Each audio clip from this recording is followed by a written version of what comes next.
Sir supreme Sundar గారు sir, supreme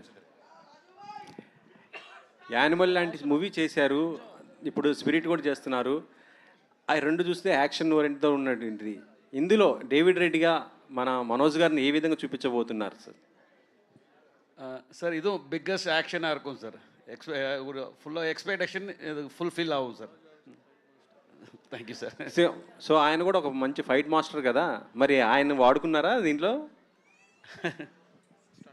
stunts? ఆయన చూడండి, ఆయనే నన్ను వాడేలా ఉన్నాడు ఫుల్గా.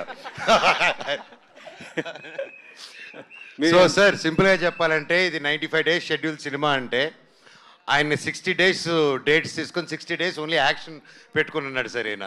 సో మీరే ఊహించుకోండి ఎలా ఉండబోతుందో. అంటే మీరు కూడా చేస్తుంటారు కదా స్టంట్స్, మీరు కూడా ప్రయోగాలు చేస్తుంటుంటారు. అవునండి, బాగుంటాయి. ఇందులో మీరు ఏమైనా చేస్తున్నారా? లేదండి, అందుకే సార్ ఉన్నారు అండ్ మంచి ప్రొడ్యూసర్స్ ఉన్నారు సపోర్టింగ్కి. అండ్ యాజ్ యూ నో, అప్పట్లో నేను సినిమా చేసేటప్పుడు వైర్ వర్క్కి వీటన్నిటికి టైం అవుతుందనే ప్రాసెస్లో నేనే కొంచెం త్వరగా కోరియోగ్రఫీ 3 కెమెరాలు పెట్టుకొని చేయడం జరిగింది.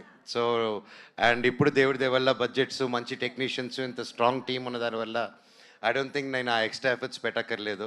And my team will take it forward. Sir అదే సుందర్ గారు, స్పిరిట్ బాగా ఫాస్ట్ జరుగుతుందా సార్? షూట్ ఎలా ఉంది? நல்லா போயிட்டு இருக்கு சார், బాగుంది.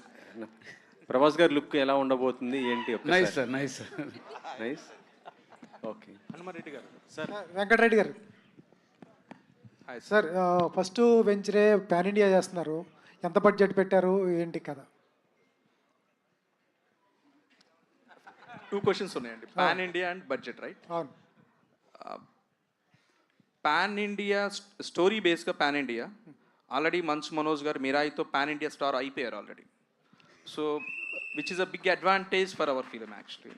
So being a pan India story, being a pan India hero which is who are in our movie, so which is a big advantage to our movie. And second thing, budget it's about 35 to 40 crores. Super sir. Sir Manoj garu sir sir, action చూస్తుంటే పీక్స్లో ఉంది. నాకు తెలియకుండా cut shots అవన్నీ చూస్తుంటే రవి బసూర్ గారు music ఉంది కాబట్టి